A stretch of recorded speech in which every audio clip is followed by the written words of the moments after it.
এমন এক যুদ্ধ যার ভবিষ্যৎবাণী স্বয়ং নবীজি সাল্লাল্লাহু আলাইহি ওয়াসাল্লাম করেছেন 1400 বছর আগে। তিনি বলেছেন, যারা এই যুদ্ধে লড়বে তাদের জন্য জাহান্নামের আগুন হারাম। এই যুদ্ধের নাম গাজওয়াতুল হিন্দ।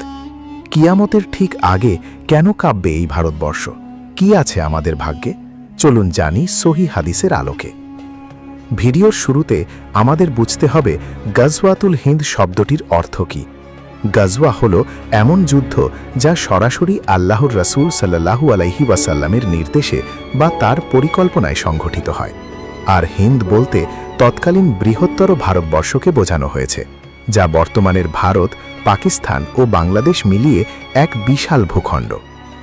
ইতিহাসে অনেক যুদ্ধ হয়েছে, অনেক রাজা বাদশা এই মাটি শাসন করেছেন, কিন্তু গাজওয়াতুল হিন্দ কোনো সাধারণ ক্ষমতার লড়াই নয়।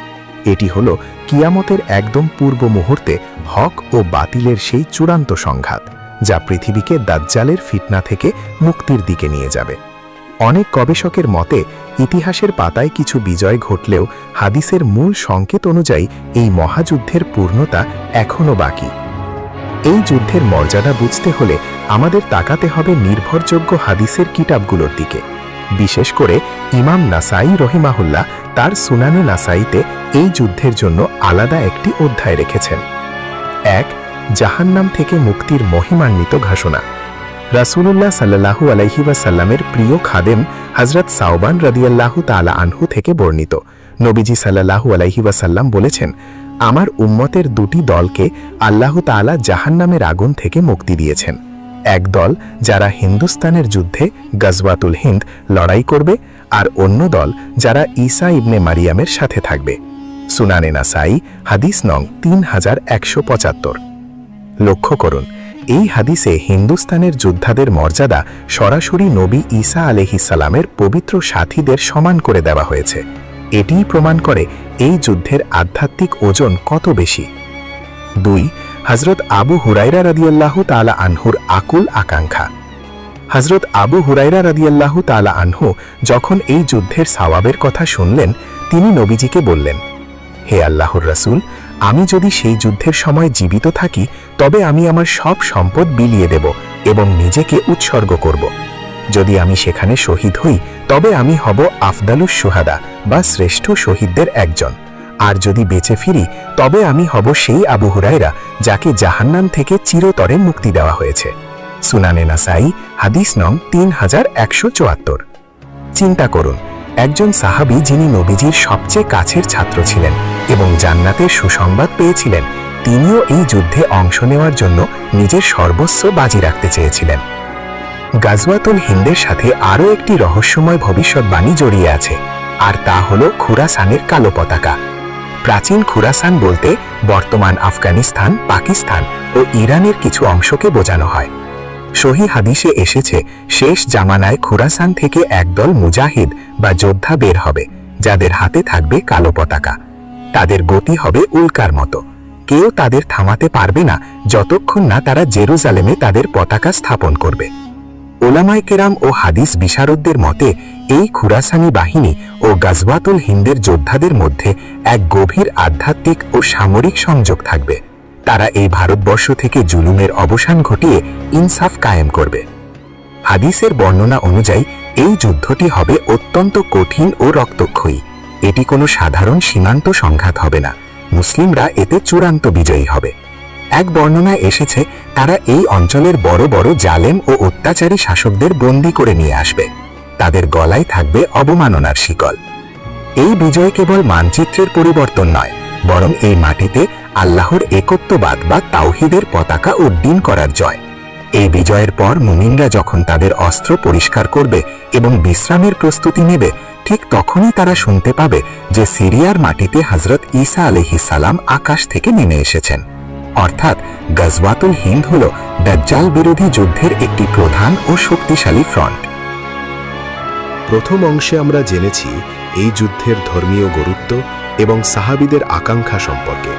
কিন্তু এখন প্রশ্ন জাগে, কেন আল্লাহ তাআলা এই ভারতবর্ষকে কিয়ামতের আগের মহাযুদ্ধের জন্য বেছে নিলেন? কেন এই অঞ্চলের মাটি এত গুরুত্বপূর্ণ? চলুন গভীরে যাওয়া যাক। ইসলামের ইতিহাসে ভারতবর্ষ বা হিন্দুস্তান সবসময় একটি বিশেষ মর্যাদার অধিকারী। অনেক উলামায়ে-কেরাম বলেন, হজরত আদম আলাইহিসসালাম যখন জান্নাত থেকে পৃথিবীতে অবতীর্ণ হন, তখন কোনো কোনো বর্ণনা মতে তিনি এই হিন্দুস্তানের মাটিতেই প্রথম পা রেখেছিলেন। অর্থাৎ মানবজাতির এই পৃথিবীর যাত্রা শুরু হয়েছিল এখান থেকেই। আর কিয়ামতের আগে হকের চূড়ান্ত বিজয়ের লড়াইও এই মাটি থেকেই শক্তিশালী হবে। কৌশলগতভাবেও এই অঞ্চলটি অত্যন্ত গুরুত্বপূর্ণ। দক্ষিণ এশিয়া হল বর্তমান বিশ্বের ক্ষমতার ভারসাম্য রক্ষার কেন্দ্রবিন্দু। একদিকে পারমাণবিক শক্তির অধিকারী রাষ্ট্রগুলো, অন্যদিকে মুসলিম উম্মার একটি বিশাল জনপদ।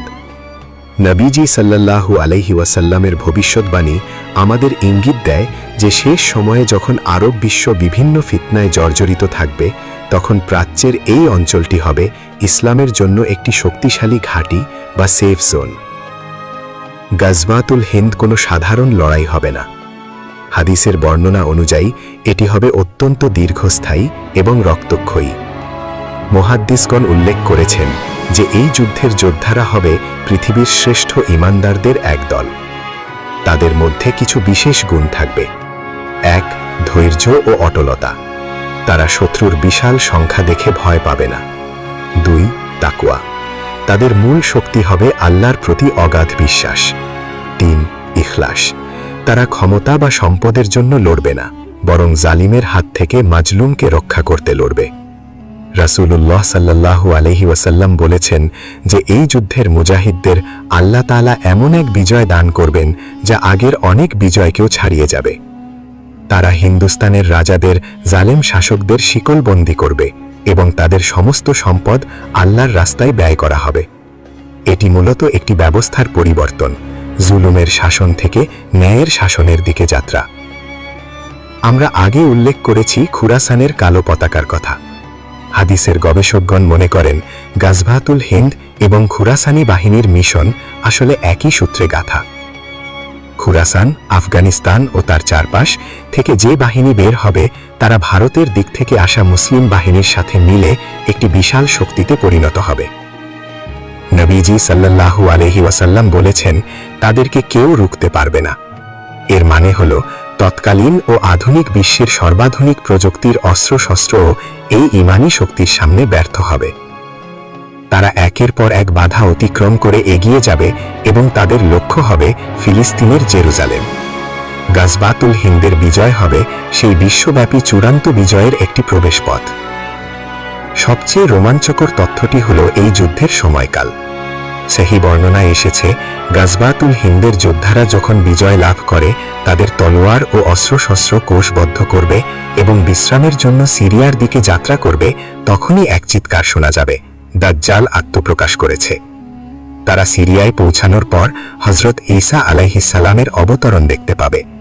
তার মানে যারা আজ গাজওয়াতুল হিন্দের কথা শুনছেন বা ভাবছেন, তাদের মনে রাখা উচিত এটি কিয়ামতের একদম দোরগোড়ার ঘটনা।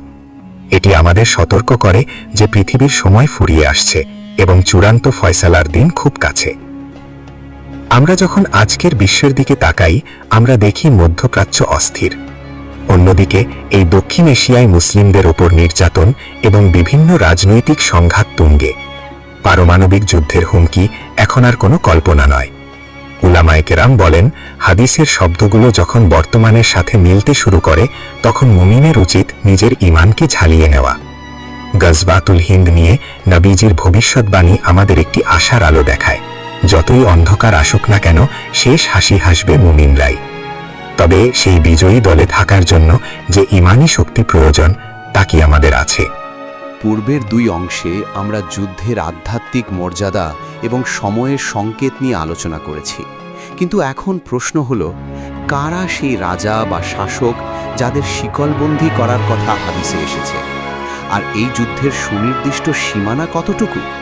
চলুন ইতিহাসের সেই লুকানো অধ্যায়গুলো উন্মোচন করি। শিকলবন্দি রাজা ও জালেমদের পরিণাম। সহিহ হাদিসে গাজওয়াতুল হিন্দের বর্ণনায় একটি অত্যন্ত বিস্ময়কর বাক্য এসেছে। তারা হিন্দুস্থানের রাজাদের শিকল দিয়ে বেঁধে টেনে নিয়ে আসবে। আধুনিক ব্যাখ্যায় এটি দুইভাবে দেখা যেতে পারে। প্রথমত, এটি হতে পারে আক্ষরিক অর্থে, অর্থাৎ যুদ্ধের ময়দানে যখন চূড়ান্ত বিজয় আসবে তখন এই অঞ্চলের দাম্ভিক এবং অত্যাচারী শাসকদের পরাজয় হবে এবং তারা বন্দী অবস্থায় আল্লাহর মুজাহিদদের সামনে হাজির হবে। দ্বিতীয়ত, এটি হতে পারে রূপক, অর্থাৎ এই অঞ্চলের যে রাজনৈতিক এবং অর্থনৈতিক শক্তিগুলো মুসলিমদের ওপর জুলুম চালাত তাদের সেই ক্ষমতা এবং অহংকার ধূলিসাৎ হয়ে যাবে। শিকল এখানে হতে পারে পরাজয় এবং অপমানের প্রতীক। হাদিস বিশারদগণ বলেন এটি এমন এক বিজয় হবে যার মাধ্যমে এই অঞ্চলের দীর্ঘদিনের শাসন ব্যবস্থার আমূল পরিবর্তন ঘটবে। সেই সম্পদের কথা হাদিসে উল্লেখ করা হয়েছে যা বিজয়ী মুমিনরা বাইতুল মাকদাস বা জেরুজালেম পর্যন্ত পৌঁছে দেবে। হিন্দুস্থানের সীমানা এবং যুদ্ধের ক্ষেত্র। নবীজি যখন হিন্দ বা হিন্দুস্থান শব্দটি ব্যবহার করেছিলেন তখন বর্তমানের ভারত, পাকিস্তান বা বাংলাদেশের মতো কোনো আলাদা দেশ ছিল না। তৎকালীন হিন্দ ছিল একটা বিশাল ভূখণ্ড। এর উত্তরে ছিল হিমালয় পর্বতমালা, পশ্চিমে ছিল সিন্ধু নদ এবং খুরাসানের সীমানা, পূর্বে ছিল কামরূপ বা বর্তমানের আসাম ও বার্মা পর্যন্ত বিস্তৃত এলাকা। অর্থাৎ গাজওয়াতুল হিন্দ কোনো একটি নির্দিষ্ট দেশের ভিতরে সীমাবদ্ধ থাকবে না, এটি হবে এই গোটা উপদ্বীপের একটি চূড়ান্ত পরিবর্তন। ওলামায়ে কেরাম বলেন সিন্ধু নদ থেকে শুরু করে গঙ্গার অববাহিকা পর্যন্ত প্রতিটি ধূলিকণা এই মহাযুদ্ধের সাক্ষী হবে। এই যুদ্ধে মুমিনদের অগ্রযাত্রা শুরু হবে খুরাসানের দিক থেকে এবং এটি পুরো হিন্দুস্থানকে ইসলামের ছায়াতলে নিয়ে আসবে। কেন আবু হুরায়রা রাজিয়াল্লাহু আনহু নিজেকে উৎসর্গ করতে চেয়েছিলেন? ভিডিওর এই পর্যায়ে আমাদের আবার ভাবতে হবে সাহাবী আবু হুরায়রা রাজিয়াল্লাহু আনহুর সেই আকুলতার কথা। তিনি বলেছিলেন, আমি আমার জীবন এবং সম্পদ বিলিয়ে দেব। কেন একজন জলিলুল কদর সাহাবী এই যুদ্ধের জন্য এত পাগল ছিলেন? এর কারণ হল এটাই সেই লড়াই যা দাজ্জালের মূল শক্তিকে দুর্বল করে দেবে।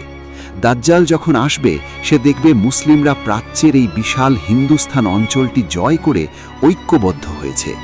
এই বিজয় মুসলিম উম্মার মনোবলকে এতটাই বাড়িয়ে দেবে যে তারা সরাসরি নবী ঈসা আলাইহিস সালামের পাশে দাঁড়িয়ে দাজ্জাল দমনে অংশ নিতে পারবে। অর্থাৎ গাজওয়াতুল হিন্দের যোদ্ধারা আসলে ঈসা আলাইহিস সালামের আগমনের রাস্তা পরিষ্কার করবে। অনেকে প্রশ্ন করেন, আজকের আধুনিক ড্রোন, মিসাইল এবং পারমাণবিক অস্ত্রের যুগে তলোয়ার বা প্রাচীন যুদ্ধের বর্ণনা কি বাস্তবসম্মত? এখানেই লুকিয়ে আছে এক বড় রহস্য। হাদিসের অনেক ব্যাখ্যায় ইঙ্গিত পাওয়া যায় যে শেষ জামানার মহাযুদ্ধের আগে পৃথিবীতে এক বিশাল বিপর্যয় বা গ্রেট ডিসরাপশন হতে পারে। কোনো বড় সাইবার অ্যাট্যাক বা ইলেকট্রোম্যাগনেটিক পালসের কারণে বিশ্বের বর্তমান আধুনিক প্রযুক্তি অকেজো হয়ে পড়তে পারে। তখন মানুষ আবার সেই তলোয়ার এবং ঘোড়ার যুগে ফিরে যাবে। আবার অনেক আলেম বলেন হাদিসের তলোয়ার বা শিকল শব্দগুলো তৎকালীন মানুষের বোঝার জন্য রূপক হিসেবে ব্যবহৃত হয়েছে। আসলে এটি হবে আধুনিক সমরাস্ত্রের এক মহাসংগ্রাম। তবে অস্ত্র যাই হোক না কেন, বিজয়ের চাবিকাঠি থাকবে মানুষের ঈমানের ভিতরে। গবেষণায় দেখা যায় খুরাসান অর্থাৎ আফগানিস্তান এবং সিন্ধু অর্থাৎ পাকিস্তান বা ভারত, এই দুই অঞ্চলের মুসলিমদের মধ্যে এক বিশেষ ঐতিহাসিক সম্পর্ক রয়েছে। গাজওয়াতুল হিন্দের সময় এই দুই অঞ্চলের ঈমানদাররা এক পতাকার তলে একত্রিত হবে। এই ঐক্যই হবে হিন্দুস্থানের বাতিলের জন্য সবচেয়ে বড় আতঙ্ক। নবীজির সুসংবাদ অনুযায়ী যখন এই সম্মিলিত বাহিনী বিজয় লাভ করবে তখন হিন্দুস্থানের সম্পদ দিয়ে মুসলিম উম্মার দারিদ্র্য বিমোচন হবে এবং সেই অর্থ দিয়ে সিরিয়ায় ঈসা আলাইহিস সালামের আগমনের পর ইসলামের প্রচার ও প্রসার করা হবে। আমরা ভিডিওর এমন এক পর্যায়ে পৌঁছেছি যা আপনার মেরুদণ্ডের শিহরণ জাগিয়ে তুলবে। নবীজি যে কালো পতাকাবাহী দলের কথা বলেছিলেন তারা আসলে কারা? কেন হাদিসে বলা হয়েছে যে গাজওয়াতুল হিন্দের পর আর কোনো বড় ফিতনা অবশিষ্ট থাকবে না? চলুন সেই রহস্যের পর্দা উন্মোচন করি। অংশ 16, কালো পতাকাবাহী যোদ্ধাদের প্রকৃত পরিচয়। হাদিস শরীফে কালো পতাকা বা রাওয়ায়েতুল সুদের কথা বারবার এসেছে। নবীজি বলেছেন, যখন তোমরা দেখবে খুরাসানের দিক থেকে কালো পতাকাবাহী দল আসছে তখন তোমরা বরফের ওপর দিয়ে হামাগুড়ি দিয়ে হলেও তাদের সাথে যুক্ত হও। এই যোদ্ধারা কেন এত বিশেষ? 1. নিঃস্বার্থ ত্যাগ। তারা দুনিয়ার কোনো সিংহাসন বা ক্ষমতার জন্য লড়বে না। তাদের একমাত্র লক্ষ্য হবে পৃথিবীতে আল্লাহর কালিমা বুলন্দ করা। 2. অজেয় শক্তি। হাদিসে বলা হয়েছে, দাজ্জালের আগমনের আগ পর্যন্ত কোনো শক্তি তাদের পরাজিত করতে পারবে না। তারা হিন্দুস্থানের জালিমদের পরাজিত করে সরাসরি জেরুজালেমের দিকে যাত্রা করবে। অনেকে প্রশ্ন করেন, ইতিহাসে তো অনেক দল কালো পতাকা ব্যবহার করেছে, তবে এরা আলাদা কেন? মুহাদ্দিসগণ বলেন, এই দলের হৃদয়ে থাকবে সাহাবীদের মতো ঈমান এবং তাদের মিশন হবে সরাসরি ইমাম মাহদীর শাসন প্রতিষ্ঠা করা। গাজওয়াতুল হিন্দের মূল চালিকা শক্তি হবে এই নিবেদিত প্রাণ যোদ্ধারা। গাজওয়াতুল হিন্দের পর ফিতনার অবসান। একটি চমৎকার হাদিসে ইঙ্গিত পাওয়া যায় যে গাজওয়াতুল হিন্দের বিজয় হবে ফিতনার যুগের সমাপ্তির শুরু। নবীজি বলেছেন, এই যুদ্ধের যোদ্ধারা যখন বিজয় শেষে ফিরে আসবে, তারা এমন এক পৃথিবীতে বাস করবে যেখানে আর কোনো বড় যুদ্ধ বা ফিতনা থাকবে না। এর কারণ হল, হিন্দুস্থান বিজয় মুসলিম উম্মাহের জন্য একটি বিশাল মানসিক এবং কৌশলগত বিজয়। এই বিজয়ের ফলে প্রাচ্যের দিক থেকে মুসলিমদের আর কোনো শত্রু অবশিষ্ট থাকবে না। এটি হবে সেই মাহেন্দ্রক্ষণ যখন সারা বিশ্বের মুসলিমরা এক নেতৃত্বের অধীনে আসবে। এই ঐক্যই দাজ্জালকে আত্মপ্রকাশ করতে বাধ্য করবে, কারণ সে দেখবে মুসলিমদের এই অপ্রতিরোধ অগ্রযাত্রাকে কেবল শয়তানি অলৌকিক শক্তি দিয়েই থামানো সম্ভব। কেন এই যুদ্ধের বিজয়ীদের জন্য জাহান্নাম হারাম? ভিডিওর শুরুতে আমরা বলেছিলাম, এই যুদ্ধের যোদ্ধাদের জন্য জাহান্নাম হারাম, কিন্তু কেন? উলেমায়ে কেরামের কিছু গভীর কারণ ব্যাখ্যা করেছেন। চরম ধৈর্য। হিন্দুস্থান একটি বিশাল এবং কঠিন ভূখণ্ড। এখানে লড়াই করা মানে হল নিজের জীবনকে হাতের তালুতে নিয়ে চলা। হকের বিজয়। এই যুদ্ধের মাধ্যমে হিন্দুস্থানের কোটি কোটি মানুষের কাছে ইসলামের প্রকৃত বার্তা পৌঁছে যাবে এবং শিরক ও কুফরের অন্ধকার দূরীভূত হবে। ইমাম মাহদীর আগমনের প্রস্তুতি। এই যোদ্ধারা ইমাম মাহদীর আগমনের জন্য ক্ষেত্র প্রস্তুত করবে। যে হাতগুলো ইমাম মাহদীর হাতে বাইয়াত নেবে, সেই হাতগুলোকে আল্লাহ জাহান্নামের জন্য হারাম করে দেবেন।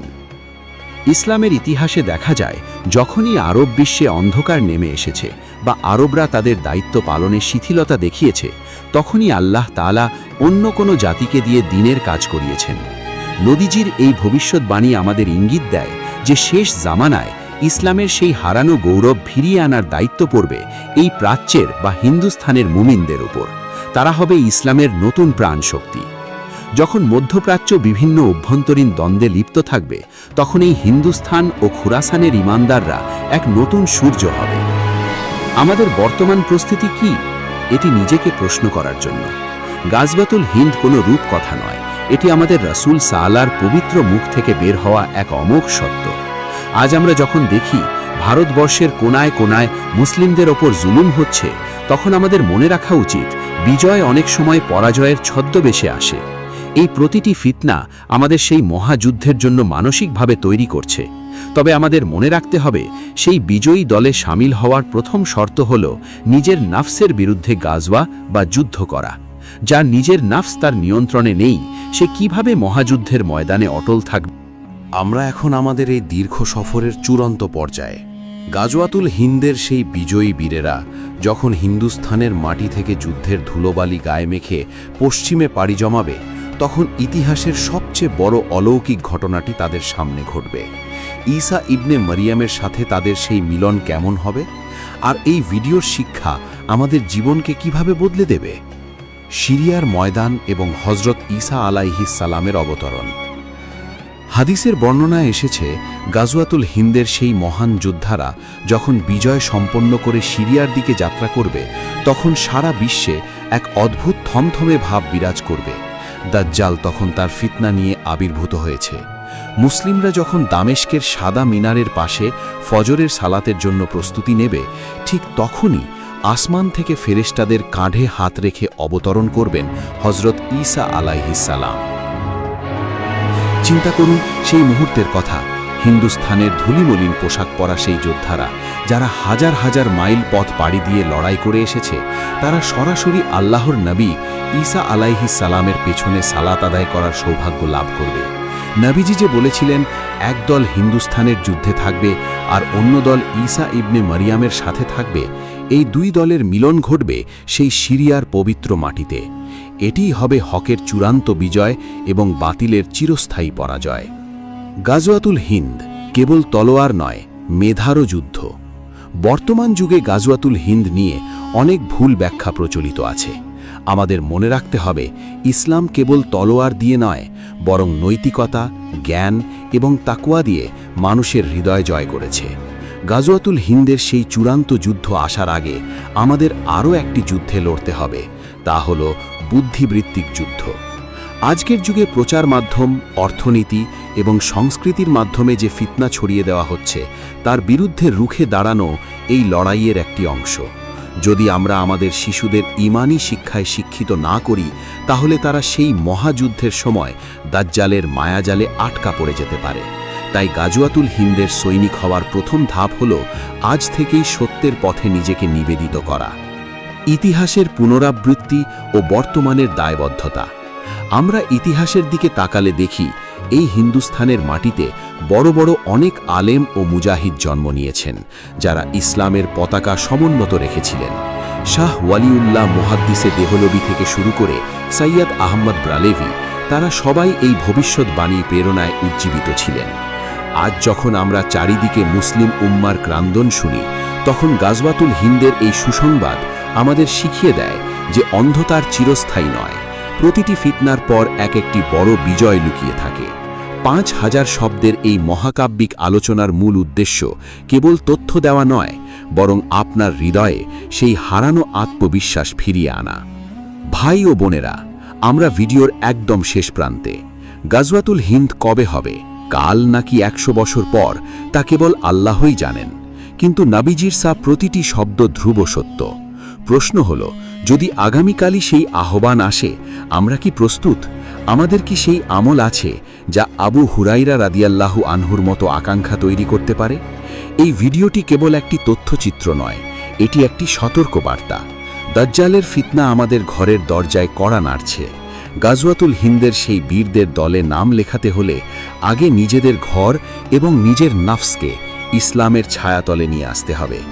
আল্লাহ আমাদের সবাইকে ফিতনামুক্ত ঈমান দান করুন এবং নবীজির সেই সৌভাগ্যবান উম্মতদের অন্তর্ভুক্ত করুন যারা জাহান্নামের আগুন থেকে মুক্তি পাবে।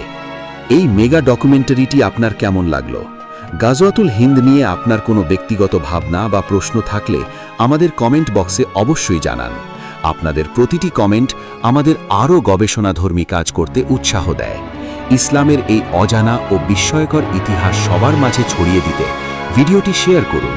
আর এমনই সব প্রামাণ্য এবং শক্তিশালী ইসলামিক কন্টেন্ট নিয়মিত পেতে আমাদের চ্যানেলটি সাবস্ক্রাইব করে আমাদের পাশেই থাকুন। দেখা হবে ইনশাআল্লাহ পরবর্তী কোনো রোমাঞ্চকর পর্বে। ততক্ষণ পর্যন্ত আল্লাহ আমাদের সবাই হিফাজত করুন। সুবহানাকা আল্লাহুম্মা ওয়া বিহামদিকা, আশহাদু আল্লা ইলাহা ইল্লা আনতা, আস্তাগফিরুকা ওয়া আতুবু ইলাইক। আসসালামু আলাইকুম ওয়া রাহমাতুল্লাহি ওয়া বারাকাতুহু।